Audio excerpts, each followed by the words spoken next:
Baik teman-teman, di sini saya akan menjelaskan mengenai karakteristik penelitian tindakan kelas.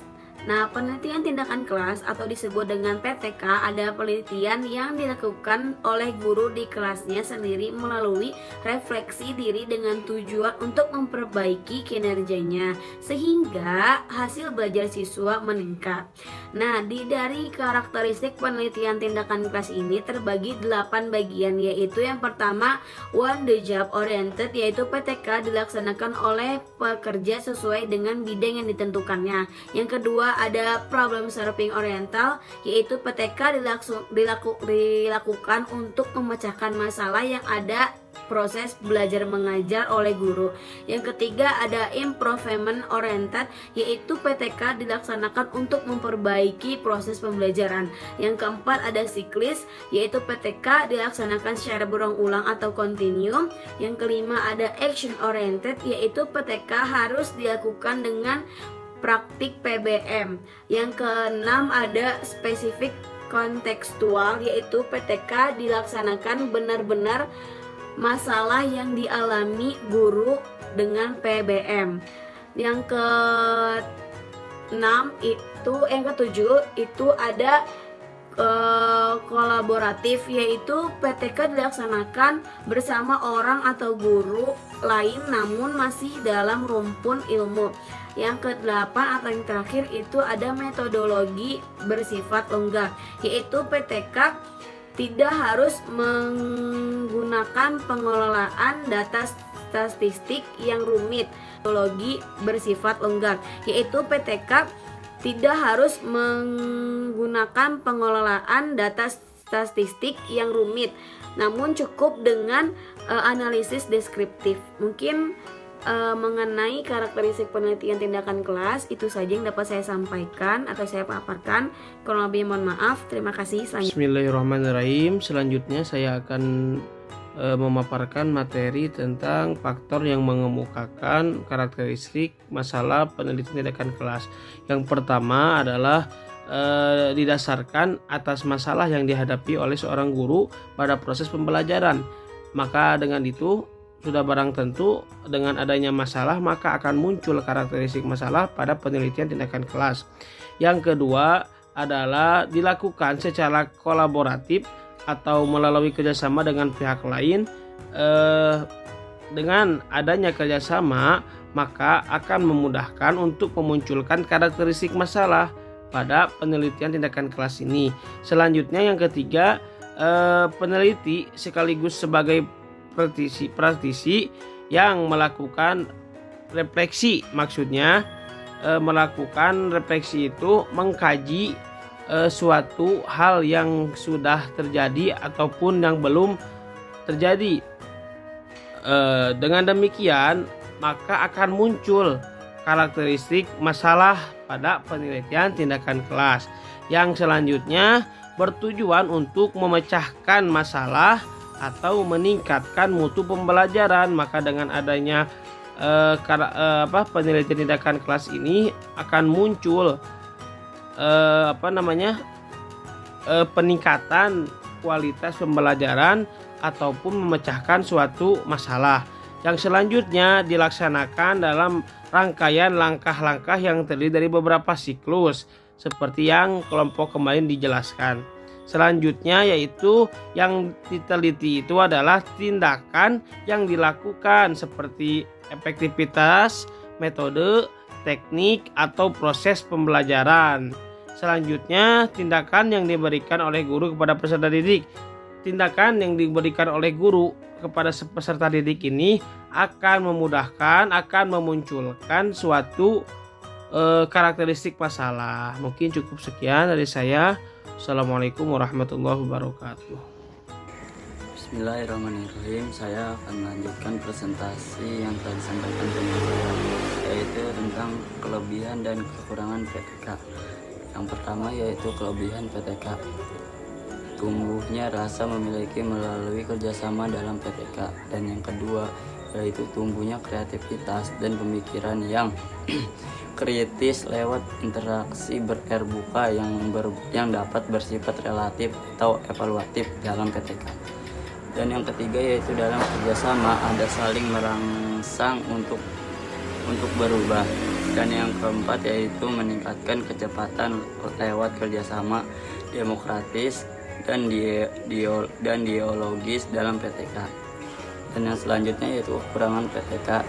Yang pertama yaitu kurangnya pengetahuan dalam keterampilan dalam teknik dasar penelitian pada Anda sendiri karena terlalu banyak berurusan dengan hal-hal praktis.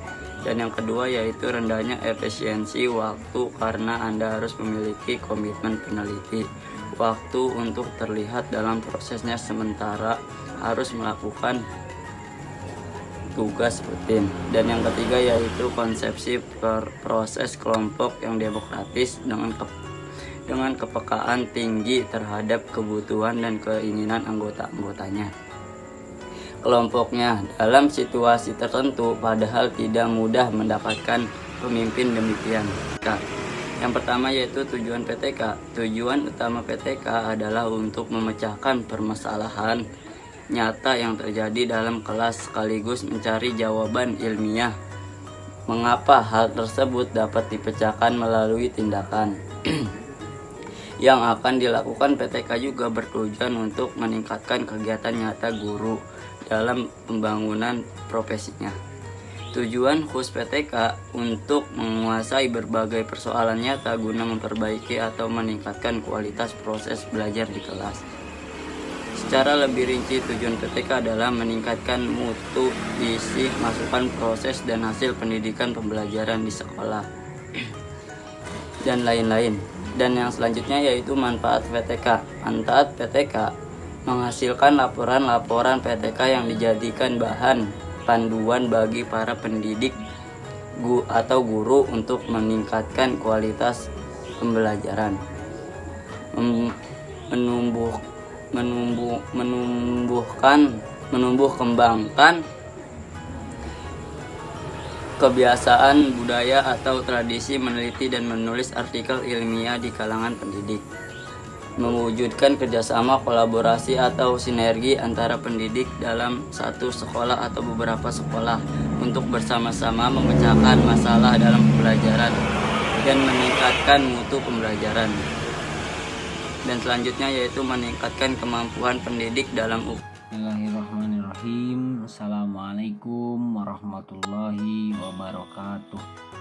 Baik, di sini saya akan melanjutkan presentasi mengenai langkah-langkah melaksanakan penelitian tindakan kelas dan kemudian perbedaan penelitian tindakan kelas dan penelitian kelas non penelitian itu. Jadi perbedaan antara penelitian dan non penelitian gitu. Jadi yang pertama mungkin kita mulai saja, yakni langkah-langkah melaksanakan PTK. Langkah-langkah melaksanakan PTK itu ada 4 poin.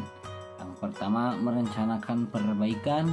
Kedua, melakukan tindakan, mengamati dan melakukan refleksi. Nah, dari keempat macam ini, yang pertama adalah merencanakan perbaikan, yang dimana ketika kita mempunyai kesalahan, mempunyai evaluasian, maka diperbaiki di situ. Kemudian yang kedua, melakukan tindakan. Dari hasil evaluasi tersebut, maka timbullah suatu tindakan yang harus dibenarkan. Kemudian mengamati. Dari hasil evaluasi juga tindakan, kita tetap harus mengamati dan apa sih kekurangan dari hal apa yang sudah kita tindaki. Kemudian yang kedua, yang terakhir, melakukan refleksi. Nah, ini adalah sebuah pembenaran dari hal-hal apa yang sudah terjadi. Kemudian langkah-langkah dalam PTK dilaksanakan melalui proses pengkajian berbaur. Yang pertama, ini juga ada 4 ya. Yang pertama, merencanakan kegiatan sehingga kegiatan dilakukan menjadi terarah. Kemudian melakukan tindakan. Ketiga, mengamati kembali untuk menentukan apakah ada hal dalam rencana yang perlu diperbaiki agar rencana mencapai tujuan yang diinginkan. Yang keempat, refleksi. Mungkin ini adalah sebuah penjabaran dari langkah-langkah yang pertama tadi disampaikan ada 4 itu, yang mana saya sudah sampaikan bahwasanya merencanakan kegiatan itu menjadi suatu bentuk yang dimana apa yang akan kita lakukan gitu.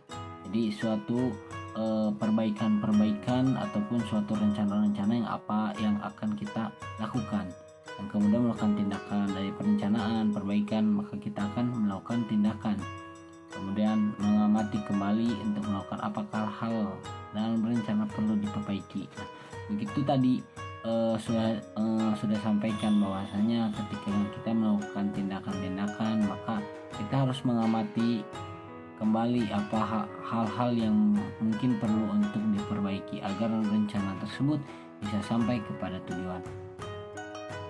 Kemudian yang terakhir adalah melakukan refleksi, ya. Kemudian ada perbedaan PTK dan juga perbedaan non PTK. Nah, perbedaan PTK tentu berbeda dengan penelitian kelas. Berbeda dari penelitian kelas.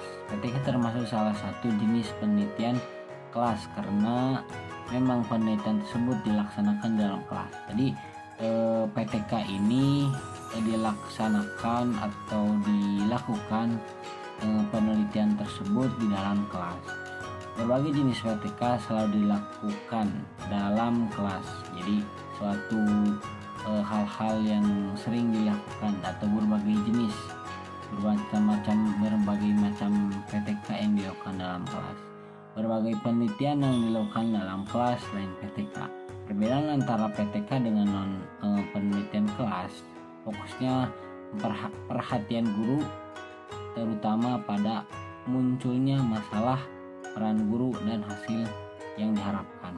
Jadi penelitian-penelitian tersebut hadir ataupun muncul dari hal-hal seperti peran guru, kemudian juga hasil yang diterapkan oleh guru tersebut. Jadi apa yang ada di dalam kelas itu melihat dari bukan hanya peserta didik saja, namun itu juga berpengaruh kepada gurunya. Bagaimana peran guru, bagaimana penyampaian yang disampaikan oleh pendidik tersebut kepada peserta didik. Mungkin sekian dari saya dan juga sekian dari saya dan sekian dari kelompok 2. Kurang lebihnya mohon dimaafkan. Bila ada salah kata dari kami, mohon dimaafkan. Terima kasih. Assalamualaikum warahmatullahi wabarakatuh.